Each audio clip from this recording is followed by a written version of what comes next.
할렐루야. 주의 이름을 찬양합니다. 선포된 말씀이 여러분 각 사람에게 꼭 필요한 은혜가 될 줄로 믿습니다. 오늘 말씀의 제목은 나를 크게 하셨나이다 라는 제목입니다. 한번 따라해보세요. 나를 크게 하셨나이다. 옆 사람께 인사하세요. 하나님께서 당신을 크게 하십니다. 네, 다윗이 자기의 인생 전체를 좀 돌아보면서 신앙의 아주 중요한 원리들을 지금 죽기 전에 사무엘하 22장에서 그 시편에 있는 내용으로 지금 이렇게 표현을 하고 있습니다. 다윗이 가만히 돌이켜 보니까 자기는 어렸을 때 한갓 목동이었던 버림받은 소년이었는데 한 나라의 가장 강력한 왕으로 고대 근동 세계를 지배하는 최고의 그 왕으로 하나님께서 키워주신 것을 경험하게 됩니다. 하나님께서 다윗이라는 그 인물을 이렇게 키우시는 그 원리는 뭐였을까요? 하나님께서 여러분들의 인생을 이렇게 키워나가신다는 느낌이 듭니까? 여러분 자신의 한 10년 전, 20년 전 이때와 지금 자신의 모습을 보면은 굉장히 성숙하고 하나님께서 나를 정말 이렇게 다르게 변화시키는구나 이런 경험들을 많이 하실 겁니다. 그러니까 저도 교회 와서 이렇게 보면은 굉장히 많이 이렇게 변화된 모습들, 제가 25년 전에 30년 전에 우리 신천교회 다닐 때 그때 어르신들의 모습과 지금 모습을 보면요, 정말 하나님께서 그 영혼을 크게 하시고 인품도 고결하게 하시고 성숙시킨 것을 많이 볼 수 있습니다. 여러분도 저를 보면서 그런 느낌이 들죠? 어렸을 때 그 조그만 애가 이렇게 커서 목회를 하고 있다는 것이 신기하게 아마 느껴질 것입니다. 왜냐하면 하나님께서 우리 인생을 인도하셔서 크게 하시는 하나님이신 줄로 믿습니다. 그럼 어떻게 키우시느냐가 중요해요. 근데 우리 인생에 시련을 겪고 또 피할 수 없는 대적들이 있고 또 싸우고 싶지 않은데 싸워야 되는 일들이 있거든요. 그런데 하나님은 놀랍게도 그 모든 것을 통해서 우리를 크게 하십니다. 다윗이 하나님께서 어떻게 내 인생을 위대하게 만드는가, 그걸 오늘 본문에서 보여주고 있거든요. 그 첫 번째, 높은 곳에 세우시는 하나님입니다. 따라서 높은 데 세우시는 하나님. 네, 34절을 보시죠. 34절 말씀 같이 읽겠습니다. 나의 발로 암사슴 발같게 하시며 나를 나의 높은 곳에 세우시며.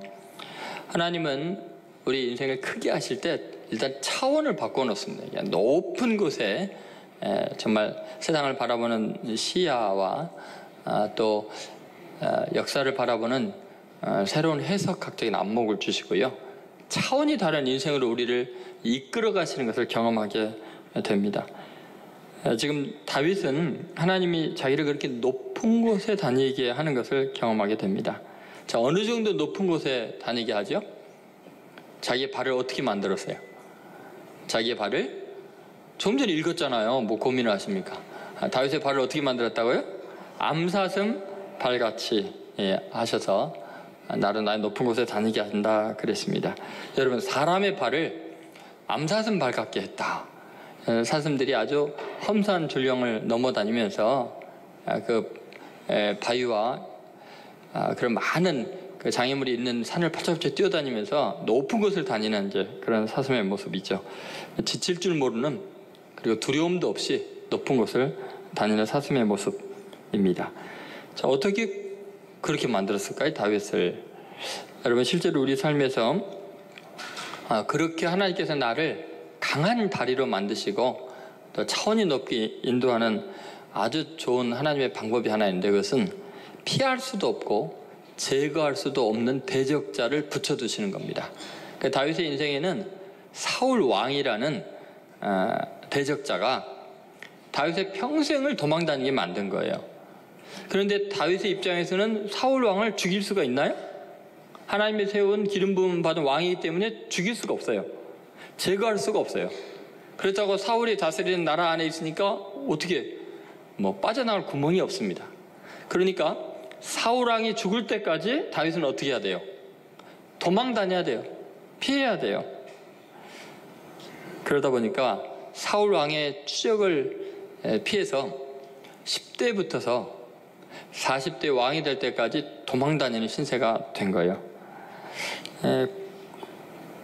여러분, 다윗이요 얼마나 황급하게 도망다녔을까요? 그 좁은 그 땅덩어리에서 온 나라의 군사가 다윗을 수색하여 다닐 때요, 어쨌든 발각이 되면요 정신없이 막 뛰어서 도망가다가 허파가 터질 것 같은 그런 헉덕거림이 있었을 거예요. 그러다 보니까 다리의 근육이 발달하지 않을 수가 없죠. 여러분, 우리는 인생에 내가 피할 수 없는 숙명처럼 나를 추격하는 문제도 있고 사람도 있어요. 내가 제거할 수가 없는 대상이에요. 그것 때문에 내 영혼에 근력이 생기고요, 우리 인생의 차원이 확 달라지고 높은 곳에 다다르게 됩니다. 제가 군대에 있을 때 가끔 가다가 이제 얼차례를 준다고 몇 소대 나와서 연병장 50바퀴 돌아가고, 아니 5바퀴 돌아도 기절할 것 같은데 완전운전하고 50바퀴를 돌면 사람이 살겠어요? 그런데 어떻게 해요? 명령 앞에서는 피할 방법이 없습니다. 아니면 탈영해야 되는데요. 그러면 50바퀴를 돌면서 허허거리고 난리죠. 근데 저는 무슨 생각을 했냐면요, 야, 하나님 참 감사하다. 내 다리를 600만 불 사나이 다리로 만들려나 보다. 아니 완전운전하고 50바퀴 돌면 내 근육이 얼마나 발달할까? 아주 다리가 튼튼해지겠다. 그런 생각을 하고 달렸어요. 다윗은요 사울왕의 추적을 피해서 달아날 때 자기의 발이 지금 사슴과 같이 강해지는 것을 느끼고 있는 거죠. 지금 평지 마을에 숨을 수가 없어요. 왜냐하면 마을 사람들이 다윗만 보면 신고를 하니까요. 상 받으려고. 다 사울 편입니다. 그러니까 평지 마을에 숨을 수가 없으니까 결국은 광야로 도망가요. 광야로 도망갔더니 또 벼룩을 찾듯이 그냥 샅샅이 군사들이 뒤지니까 그 다음에는 이제 험산 둘령으로 도망가는 거죠. 높은 산으로 도망가면 군사들이 추적해 오지 못할 정도로 높은 곳으로 도망다니게 되는 거예요.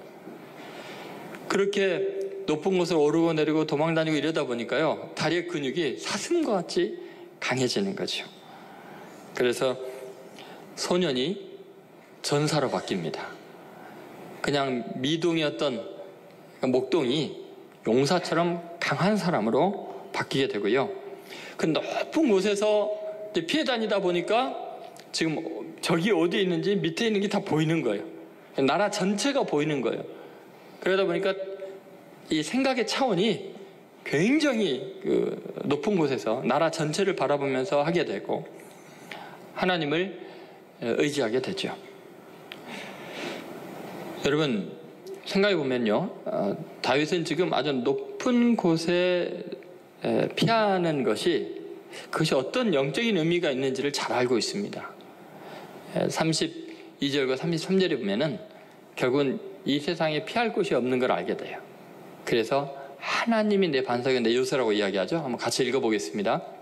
여호와 외에 누가 하나님이며 우리 하나님 외에 누가 반석이냐? 하나님은 나의 견고한 요새시며 나를 안전한 곳으로 인도하시며, 결국 이렇게 쫓겨다니다 산 꼭대기까지 찾아오니까요, 결국은 하나님밖에 피할 반석이 없구나, 요새가 없구나. 그러다 보니까 아주 궁지에 몰고 쫓겨다니면서 그는 하나님을 생각할 수밖에 없고 하나님 품에 안길 수밖에 없다 보니까 시각이 하나님 중심으로 생각이 바뀌게 됩니다. 그러니까 세상 사람들이 생각하는 것과는 완전히 차원이 다른 영적인 차원에서 나라 전체를 조망하면서 차원이 사람들과는 완전히 다른 삶을 살게 되는 거죠. 여러분, 우리는요, 우리 자신이 차원이 달라지고 좀 일반 사람들과 다른 생각을 할 수 있는 경지에 이르려면요, 혼자서 돛 닦아서는 안 돼요. 산속에서 아무도 방해하지 않는 곳에서 돛 닦아봤자 자기 바가지만한 머리를 벗어날 수가 없어요. 그런데 여러분, 끊임없는 외적인 시련과 또 도망다녀야 되는 상황과 인간의 한계를 다 경험하고 나면 하나님 품에 안기게 되죠. 하나님을 생각하게 되죠. 그때 갑자기 우리의 차원이 나로 나의 높은 곳에 다니게 하신다, 요 말이 나오게 돼요. 고난이 없는 인생은요, 절대로 스스로 깨달을 수 없는 굉장한 높이와 깊이를 지닌 인격으로 바뀌게 되는 거죠. 여러분 믿습니까? 그렇게 다윗이 자기 인생을 보니까 다른 사람하고 생각하는 것하고 차원이 완전히 다른 거예요. 늘 하나님의 입장에서 나라 전체를 생각하면서 그렇게 차원이 다른 삶을 살게 된 거죠. 칠레에서 있었던 럭비 경기 중에 프랑스 선수가 부상을 당해서 바깥으로 이렇게 실려 나가는데, 이제 카메라가 그 선수를 이렇게 비추다가 신발을 이렇게 우연히 비추게 되는데, 거기에 하박국 9장 3장 19절이 이게 새겨져 있고, 예수님이 나의 길이다, 이런 글귀가 새겨져 있는 거예요. 아마 그 럭비 선수는요, 그 운동장에서 전력을 다해서 빠른 속도로 달려야 되잖아요. 그러니까 정말 다리가 튼튼해야 되잖아요. 그러니까 하나님의 말씀으로 실제적인 힘을 얻은 거예요. 왜냐하면 하박국 3장 19절에 있는 말씀의 내용이 뭐예요? 그 유명한 말씀이죠. 한번 같이 읽어볼까요? 주 여호와는 나의 힘이시라. 나의 발을 사슴과 같게 하사 나를 나의 높은 곳으로 다니게 하시리로다. 이 말씀이거든요. 근데 결국은 이 선수는요, 운동장에서 달릴 때 하나님이 나의 힘이 되셔서 사슴처럼 내 발을 높은 곳에 다니게, 차원 높게 전체를 볼 수 있는 눈을 주실 거라고 이제 믿은 거죠. 그리고 예수님이 나의 길이다. 내가 달려가는 모든 길에 예수님이 내 인생의 길이 되신다고 고백을 하고 있었던 거죠. 그러니까 실제적인 삶의 힘을 이렇게 말씀을 통해서 얻고 있었습니다. 자, 하박국 선지자는 이 말씀을 할 때 전쟁이 일어나서요, 두려움과 공포 속에서 떨고 있을 때입니다. 피난을 가고 도망을 가는데 뭐 도저히 피할 길이 없습니다. 그리고 외양간에 소도 없고 뭐 논밭에 식물도 없고 먹을 것도 없고 누릴 수 있는 재산도 없이 다 빼앗겼습니다. 더 이상 그 땅에서 살 길이 없을 때, 의인은 오직 믿음으로 사는구나, 하나님을 생각하게 됩니다. 그리고 하나님은 나의 힘이시기 때문에 나의 발을 사슴과 같게 하사 나로 나의 높은 곳에 다니게 한다. 전쟁의 위협과 끊임없는 적들의 추격 속에서 생사를 넘나드는 두려운 순간에 이 땅에 잠깐의 쾌락이나 즐거움이나 재물에 소망을 두지 않게 되는 거죠. 영원한 하나님의 나라와 영생에 대한 소망을 가질 수밖에 없게 되는 거죠. 그래서 오직 믿음으로 사는 거구나, 하나님이 나의 힘이 되시는구나, 내 인생을 이렇게 차원이 다르게 하시는구나 하면서 그 전란 중에도 하나님을 찬양하는 노래를 부르게 되죠. 여러분, 우리 인생에 정말 피할 수 없는 시련과 또 공경하는 대상이 있을 때 꼭 기억하십시오. 우리의 육체의 근력을 강하게 하시고 정신력도 강하게 하시고 또 우리의 생각의 차원과 영적인 영역에서 정말 하나님의 시각으로 모든 걸 바라보게 하는 그 전환점, 갑자기 내 인생을 차원 높게 하는 것이 하나님의 특별한 은혜이신 것을 믿으시기 바랍니다. 그래서 하나님께서는 나를 나의 높은 곳에 다니게 하신다. 그렇게 높은 사람, 큰 사람으로 만드시는 겁니다. 자, 두 번째, 하나님께서 우리를 크게 하실 때는 등치만 크고 차원만 높은 게 아니라 아주 강한 존재로, 강인한 존재로 만드십니다. 그래서 강한 용사를 만드시는 하나님입니다. 한번 따라하세요. 강한 용사를 만드시는 하나님. 자, 35절 말씀 같이 읽어보겠습니다. 35절입니다. 내 손을 가르쳐 싸우게 하시니 내 팔이 놋화를 당기도다. 그랬습니다. 다윗은 하나님께서 자기의 손을 가르쳐서 싸우게 하시는데, 자기의 팔이 얼마나 강한지 내 팔이 놋화를 당기도다, 이렇게 표현하고 있습니다. 여러분, 우리는 어렸을 때 대나무 이렇게 절반을 잘라갖고 휘어서 활 만드는 걸 많이 써봤잖아요. 고무줄 묶어갖고 쏘면 핑핑 잘 나가잖아요. 근데 실제 활은 그렇게 쉽게 쏠 수 있는 게 아닙니다. 여러분, 국궁을 해보신 분은 알겠지만 깍지라는 게 필요합니다. 예를 들어서 양궁처럼 이렇게 당길 수 있는 것도 아니에요. 국궁은요, 이게 엄지손가락에다가 쇳불이나 이런 걸로 깍지를 만듭니다.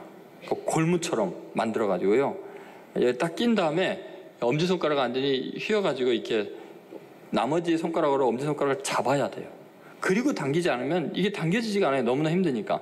근데 그 활이라는 게 나무로 만든 활이거나 또는 뿔로 이렇게 휘어지게 한 활이거든요. 그런데도 그렇게 강합니다. 그래서 이 화살을 당기려면요, 손이 후들후들 떨립니다. 그래서 완전히 정말 관역까지 날아가게 하려면 정말 온몸의 근육이 다 움직여야 되는 그런 힘겨운 것이기 때문에 활 쏘는 게 쉬운 일이 아닙니다. 근데 여러분 오늘 본문을 보면요, 그 활이 나무로 된 활도 아니고 뿔로 된 활도 아니에요. 뭘로 만든 활이에요? 놋활이에요. 그럼 여러분 다윗이 놋활을 지금 당기게 한다 그러잖아요. 자기 팔이 놋활을 당긴다 그러면요, 다윗의 이 몸의 근육은요 강철 같은 근육으로 지금 바뀌어 있다는 거예요. 하나님께서 자기를 그렇게 그 팔이 강하게 만들고 온몸의 근육을 그렇게 만들었다는 거예요. 여러분 이 활 쏘는 것이 얼마나 그 온몸의 근육을 발달시키는가를 잘 보여주는 것이 로댕의 제자였던 브루델이죠. 로댕과 브루델과 마이올 이 세 사람이 20세기에 그 회화 중심의 세계를 거의 시들어가는 조각을 갖다가 부흥시킨 사람이거든요. 근데 브루델은 로댕의 제자로서 한 15년을 일하게 됩니다. 근데 그리스 신화에 나오는 활 쏘는 헤라클레스, 이걸 조각을 하게 되거든요. 그런데 그리스 신화에 나오는 헤라클레스의 이 모습을 조각을 했는데 한번 보시면 알겠지만, 이 활을 당기기 위해서요, 왼발을 바위에다가 딱 밀치고 오른발로 지탱을 하고 전력을 향해서 하는데 이 근육이 어마어마하게 튀어나옵니다. 그러니까 이 브루델의 입장에서는 인간의 인체의 균형과 역동성과 힘을 가장 잘 보여주는 그런 인간의 활동의 모습이 활 쏘는 사람이라고 생각한 거예요. 그래서 자기의 친구인 파리고라는 드와이닝 파리고라는 이름의 이 스포츠맨이면서 기병 대장을 모델로 해가지고 저가 이제 헤라클레스의 모습을 나타낸 거죠. 다시 말해서 활을 쏜다는 게 얼마나 강력한 근육의 힘이 필요한가를 우리는 이런 여러 가지를 통해서 알 수 있습니다. 그러니까 다윗이 내가 활을 당긴다는 것은 거의 헤라클레스 같은 힘이 지금 다윗에게 있다는 거죠. 여러분 하나님께서 우리를 강하게 만드실 때 이 정도로 강한 근육의 사람으로 용사로 만드신다는 거예요. 그러면 어떻게 하면 이렇게 될까요? 여러분 지금 한번 팔 근육 한번 봐보세요. 다 흐름흐름 하잖아요. 도대체 어떻게 하면 이렇게 강하게 하나님이 만드셨을까요? 그 비밀이 있습니다. 그것은 내 손을 가르쳐 뭐예요? 싸우게 하시니, 이렇게 나와 있습니다.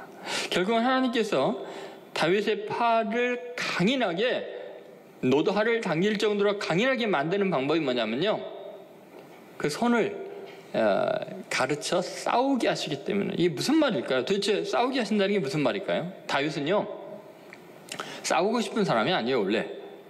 그런데 하나님께서 몰아가셔서 손을 이끌어서 어떻게 하냐면 그 손을 놀리지 않고는 살아남을 수가 없는 대적들을 만나게 하시는 거예요.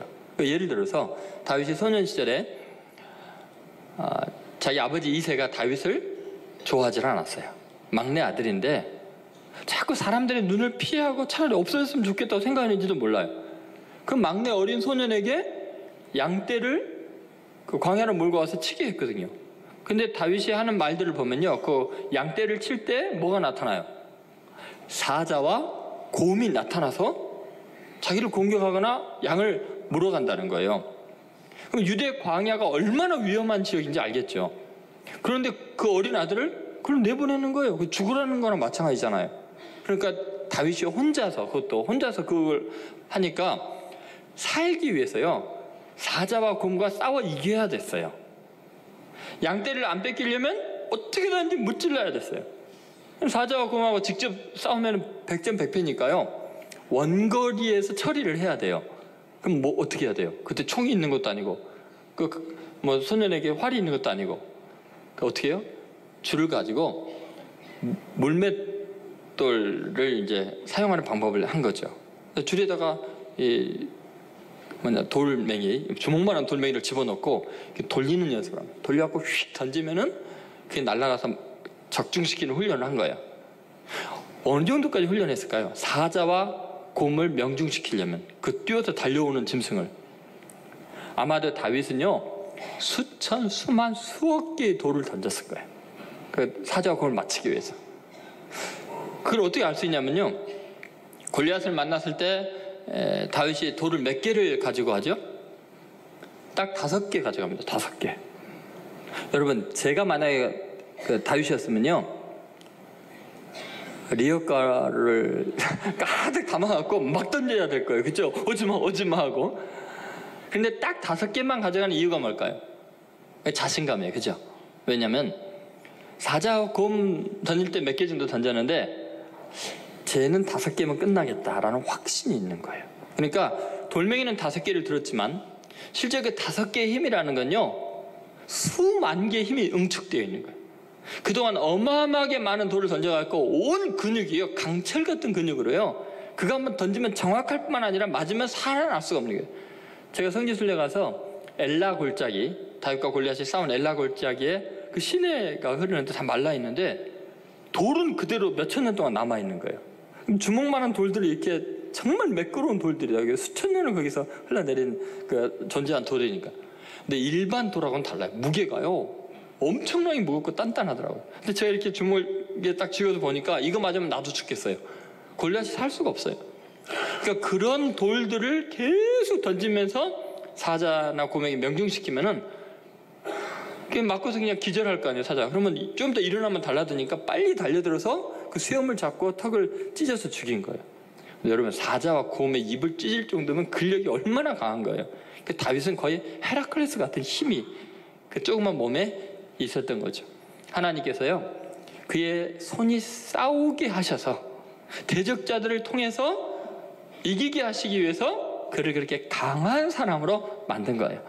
그러니까 여러분의 인생에 나는 싸우고 싶지 않지만 직장을 가나 또는 이웃집에나 또는 가정에서건 학교에서건요, 싸우고 싶지 않은데 싸우는 일들이 있어요.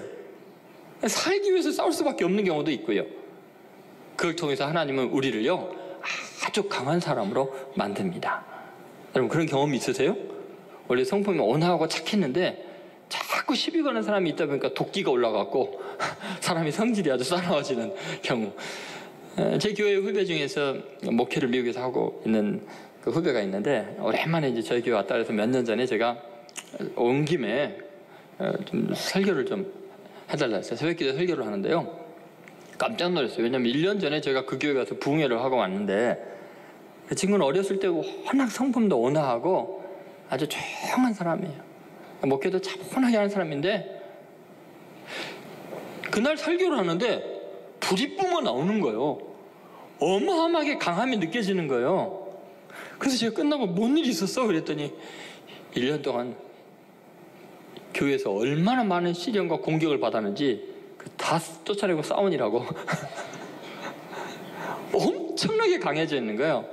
영성이 어마어마하게 강해져 하나님을 의지하는 그 견고함이 이름 말할 수 없는 거예요.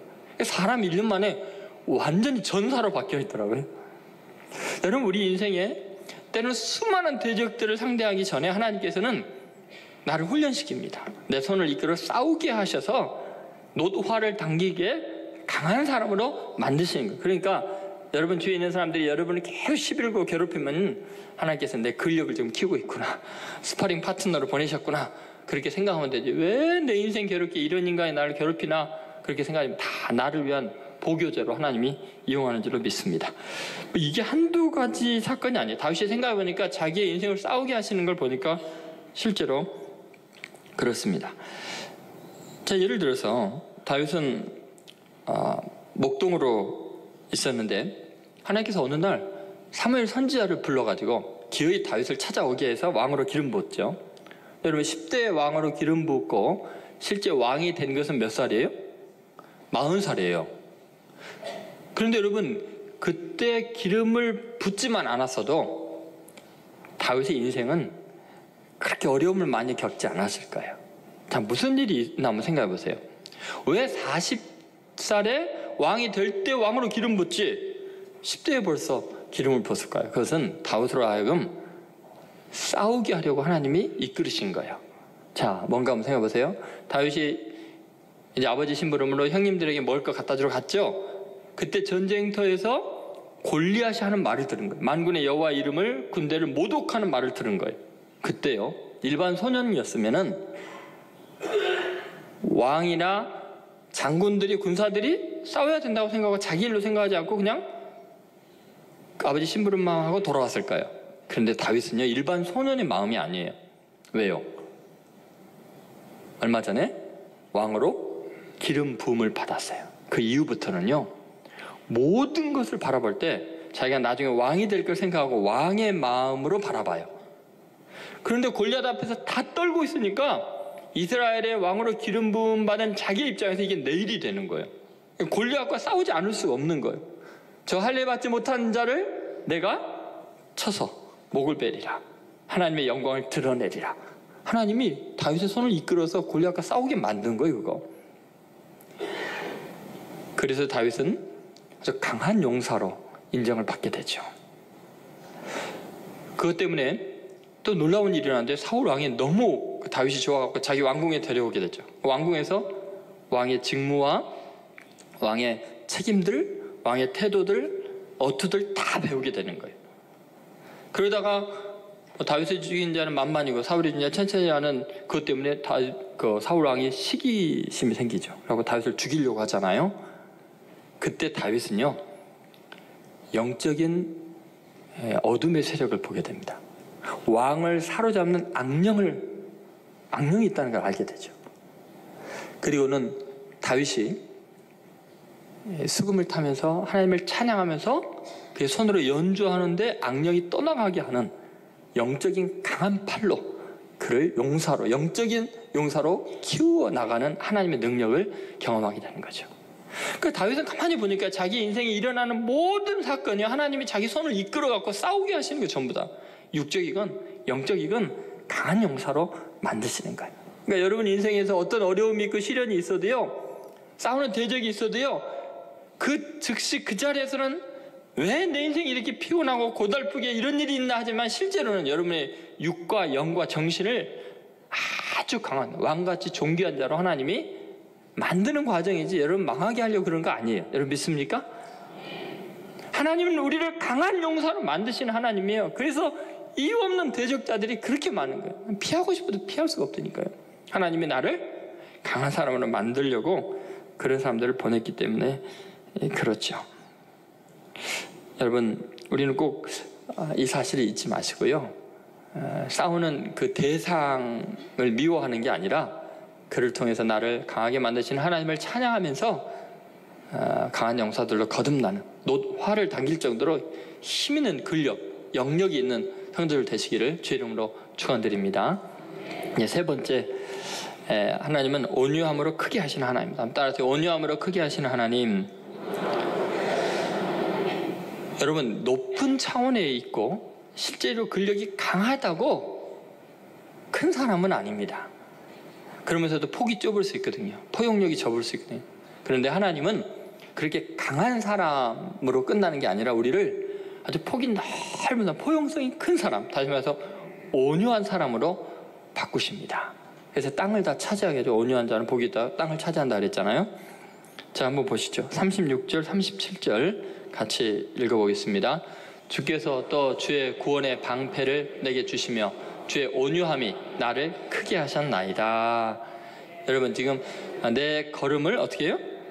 넓게 하셨고 내 발이 미끄러지지 아니하게 하셨나이다. 그 다윗이 보니까요, 하나님이 내 구원의 방패라는 걸 알게 되는 거예요.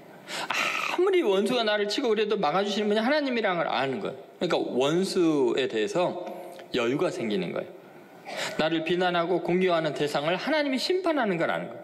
그 모든 걸 막아주시는 분이 하나님인 걸 아니까 내가 원수를 직접 원수로 대하지 않을 수 있는 거예요. 불쌍히 여길 수가 있는 거예요. 너 아무리 날 뛰어봤자 하나님이 다 막아주니까 얼마나 고생하냐, 수고한다, 그러고 말 일이지 원수로 대하지 않아도 되게 되죠. 다윗이 깨달은 것 중에 하나는 뭐냐면, 소년이었던 자기, 그런 자기가 굉장히 성격이 급하고 다혈질이고 그랬던 자기가 너무 여유 있는 사람으로 바뀌게 된 걸 알게 돼요. 어떻게 그게 가능하냐면요, 자신의 인생에서 실수도 있고 큰 범죄도 저지르고 극단적인 문제를 일으켰지만 하나님은 자기를 완전히 제거하지 않았어요. 하나님은 다윗에 관해서 엄청나게 온유하시고 기다려주시고 참아주시고 끝까지 희망을 포기하지 않는 하나님인 걸 알았어요. 삶을 돌이켜보니까 정말 하나님의 온유하심이 아니었으면 내가 이렇게 클 수가 없었던 거예요. 벌써 나를 제거해 버렸을 텐데, 징벌해 버렸을 텐데, 죽이셨을 텐데, 그러지 않고 하나님의 온유함 때문에 내가 컸다는 걸 알게 되는 거예요. 그걸 자꾸 경험하다 보니까 다윗이 보폭이 넓어지기 시작합니다. 옹졸한 사람이 되지 않다. 큰 걸음을 생각을 하지 쫀쫀한 사람이 될 수가 없는 거예요. 근데 다윗은 원래요, 생각보다 쫀쫀했습니다. 우리는 다윗이 완성된 모습을 생각하니까 아주 훌륭하게 생각하죠. 얼마나 다윗이 성격이 다혈질이고 못되는지 몰라요. 생긴 건 예쁘게 생겨갖고 얼마나 성질 싸나운가. 제가 예를 들어 볼게요. 물론 사자와 곰을 쳐 죽인 것도 그렇지만 도망 안 가고 얼마나 강한 사람인지 알겠죠. 근데 이제 광야로 쫓겨가 있을 때 세상에 불량배들과 함께 어울렸어요. 불량배 두목으로 있을 때였어요. 세상에 오갈 데 없는 사람들이 다 이제 다윗에게 몰려 있었죠. 그때 한 10대, 20대 이 정도 됐을 거예요.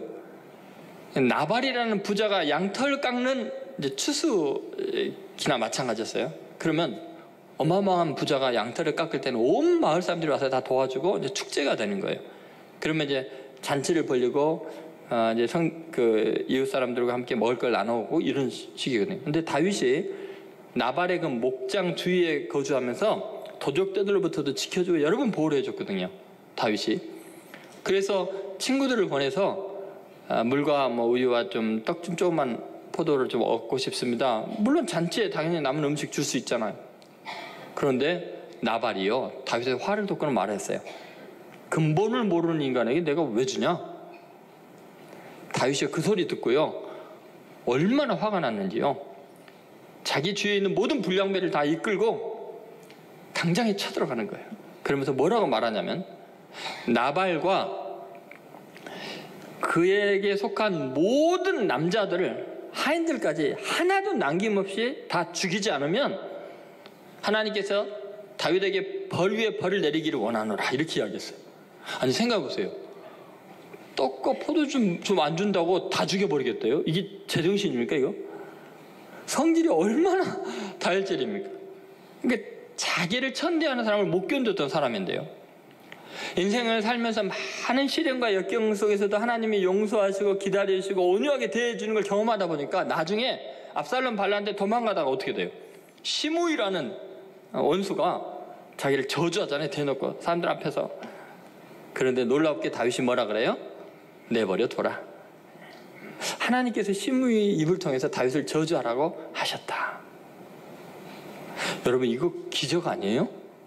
나발 죽이려고 했던 다윗이 자기를 지금 가장 고통스러울 때 저주하는 시므이를 용납하고 품고 가는 거예요.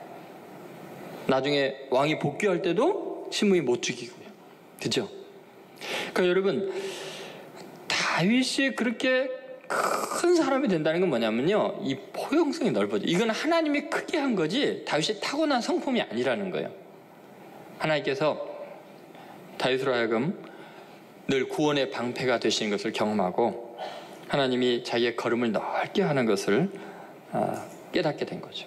여러분, 이렇게 온유함으로 사람을 대하면요, 미끄러짐에서 구원을 받을 수 있습니다. 잘못 디뎌서 완전히 낭패를 당하지 않게 됩니다. 그래서 37절에 그렇게 말해요. 내 걸음을 넓게 하셨고, 이 말은 뭐냐면 지나치게 원수를 쓸데없이 많이 안 받는 거예요. 원수도 친구로 만들어가는 거예요. 보폭이 넓은 사람, 폭이 큰 사람으로 만든 거예요. 그러니까 미끄러지지 않는 거예요. 웬만한 사람에 걸려서 넘어지지 않는 인생이 될 수 있었던 거죠. 여러분, 우리는 이상으로 하나님께서 우리를 크게 하시는 하나님인 것을 마음에 기억해야 돼요. 때로 내가 이해할 수 없는 고난을 겪거나 나를 괴롭히는 사울이나 수많은 대적자들을 만나게 될 때 우리는 그 순간만 생각하면요, 죽고 싶거나 죽이고 싶거나 하나님을 원망하고 좌절할 수가 있잖아요. 근데 그건요, 전체 큰 그림을 못 봐서 그래요. 하나님께서 그들을 통해서, 그런 사건을 통해서 나를 얼마나 차원 높게 만들고 강하게 만들고 또 온유하게 만드는지를 우리가 몰라서 그래요. 그러니까 여러분, 절대로 그 순간의 감정으로 포기하면 안 돼요. 분노하면 안 돼요. 절망해서도 안 돼요. 하나님의 필치라는 시가 있어요. 하나님의 필체나 마찬가지겠죠. 제가 그 시를 읽어드릴 테니까 한번 그 의미를 생각해 보세요. 그는 우리 작은 눈으로는 볼 수 없을 정도로 큰 글자를 쓰신다. 우리는 단편적인 획만을 보고 메마른 희망과 죽음과 삶, 끝없는 전쟁과 쓸데없는 투쟁으로 엮어지는 그 모든 비밀을 헤아리려 한다. 그러니까 한 획 가지고 모든 걸 결정하려 한다는 거죠. 그러나 우리 눈엔 잘 안 보여도 보다 크고 밝은 눈으로 보면 그의 선명한 글자들을 보게 된다. 굉장히 의미 있는 시예요. 여러분 무슨 말이냐면요, 우리는 의미를 알 수 없는 사건들과 사람들을 단편적으로 만나요. 그런데 나중에 시간이 지나서 돌이켜보면 거기에는 어마어마하게 많은 하나님의 한 획이 아니라 많은 글자들이 있는, 하나님의 메시지가 있고 뜻이 있다는 것을 알게 돼요. 여러분 믿습니까? 그러니까 여러분의 삶의 현장에서 지금 하나님께서 나를 어떻게 훈련시키고 있는가를 생각해야 돼요. 지금 내 인생이 마지막 종착점이 아니잖아요. 앞으로 많은 시간과 많은 사건을 통해서 오늘의 이 사건을 재조명해 볼 시간이 있어요. 그때는요, 얼마나 하나님께서 내게 큰 그림을 갖고 계셨고, 그때 그 사건을 통해서 나의 어느 근육을 단련시키고 어느 정도로 나를 높이시고 있다는 것을 나중에 알게 돼요. 그러니까 다윗이 지금 자신의 과거를 돌이켜보면서 주의 인자하심이 나를 크게 하셨나이다 라는 그 말 속에 지금 이런 많은 의미들이 담겨져 있는 거죠. 어떻게 우리가 이것을 이겨나갈 수 있을까를 다시 한번 생각해 봅시다. 유대인의 그 미드라시라고 유대인을 교육시키는, 율법 교육을 시키는 아주 중요한 책이 있습니다. 거기에 보면은 이런 일화가 기록되어 있습니다. 다윗이 어느 날 세공 기술자를 부릅니다. 최고의 기술자를 불러서 나를 위해서 가장 멋진 반지를 만들고 거기에다 글자를 새겨 넣어주라. 그 글자는 내가 전쟁에서 이기고 많은 사람의 환호를 받을 때 교만하지 않을 수 있는 글귀, 그것만 보면 겸손해지는 글귀, 그리고 내가 너무나 낙심하고 절망해서 생을 포기하고 싶을 때 그 글귀만 읽으면 다시 용기가 날 수 있는 그런 글귀를 꼭 새겨 넣어주라. 그 중요한 이제 사명을 받고 세공하는 사람이 정말 멋진 반지를 만들었어요. 그런데 글귀를 새겨 넣어야 되는데 뭐를 새겨 넣어야 할지 모르는 거예요. 여러분 같으면 뭐라고 새겨 넣을래요? 다윗에게 무슨 글을 주고 싶으세요? 혹시 아시는 분이 있어요? 예? 이제 알아버렸네. 이 세공하는 사람이요, 도저히 알 수 있는 방법이 없어서 누구를 찾아갔을까요? 그날에서 가장 지혜로운 사람이 있죠? 다윗의 아들 솔로몬 왕자님을 찾아갔어요. 그래가지고 왕자님에게 물어봤어요. 다윗 왕이 너무 기뻐서 교만하지 않고 너무 슬퍼서 절망하지 않을 수 있는 한 구절을 좀 알려주십시오. 그럼 여기 새겨 넣겠습니다. 솔로몬 왕이 하는 말이 이렇게 이야기했어요. 이 모든 것 또한 지나가리라. 여러분, 우리는요, 그 당시의 일이 너무 고통스럽고 힘들어서 절망할 수도 있고, 또는 너무나 영광스러워서 자기가 교만할 수도 있는데, 다윗이 가만히 보니까요, 그 모든 것이 하나님의 인자하심이었어요. 나를 크게 하시려는 하나님의 계획이었어요. 여러분, 하나님은 우리를 택하시고 우리를 통해서 영광 받기를 원하시는 하나님입니다. 그래서 우리는 매일매일 변화돼요. 나중에 보면은 하나님의 글귀가 보일 거예요. 이 또한 지나가리라. 여러분, 절대로 현실 속에서 절망하지 마세요. 우리 민족이 그동안 많은 역경을 거치고 또 많은 영광스러운 순간들도 거치면서 다른 민족과는 다른 차원이 높은 많은 것들을 생각하고 바라보고 창의적으로 세상을 이끌어갈 수 있는 민족으로 하나님이 키워주셨어요. 지금 이 시대에 어떤 일들이 어떻게 일어날지 우리는 몰라요. 그러나 우리가 확신하는 바는 하나님의 인자하심이 우리 민족을 더 크고 위대하게 만들 줄로 믿습니다. 한국 교회도 마찬가지예요. 어떨 때는 정말 크게 하셨지만 어떨 때는 우리라고 낮추시기도 하십니다. 그래서 다시 영적인 사건들을 생각하게 하시는 거죠. 다윗은 하나님께서 나를 크게 하셨다라고 고백하고 있기 때문에 교만하지 않았습니다. 또 하나님께서 나를 크게 하셨다고 선언하기 때문에 절망하지도 않습니다. 여러분, 우리는 꼭 잊지 마십시오. 다윗의 이 고백. 예수님의 삶이 그랬습니다. 예수님은 유대 관원들과 로마 군병과 모든 무리들에 의해서 비참하게 골고다 언덕 위로 끌려가셨습니다. 무거운 십자가를 지고 채찍에 맞아가면서 한 발자국 한 발자국 모든 사람이 바라보는 골고다 언덕 위로 그렇게 끌려갈 수밖에 없었습니다. 그리고 가장 높은 곳에 나무 위에 십자가에 매달려서 죽임을 당해야 했습니다. 수많은 사람들이 대적하고 저주하고 십자가에 못 박아 소리 지르는 참혹한 지경이었습니다. 그런데 여러분, 실상은 수많은 사람들이 배신하고 대적을 하고 공격을 하고 죽이지만 그 모든 것은 하나님께서 예수 그리스도를 가장 크게 하시는 과정이었습니다. 사람들이 보기에는 절망이었고 억울한 일이었고 있어서는 안 된 일인 것 같지만 그것은 하나님의 섭리 안에서 인류를 구원하기 위한 꼭 있어야 되는 필요한 일들이었습니다. 모든 것은 하나님의 섭리였고 예수님을 가장 높이시려는, 그래서 모든 무릎이 예수 이름에 무릎을 꿇고 예수를 주로 시인하게 하는 예수님을 가장 높이는 위대한 일이었습니다.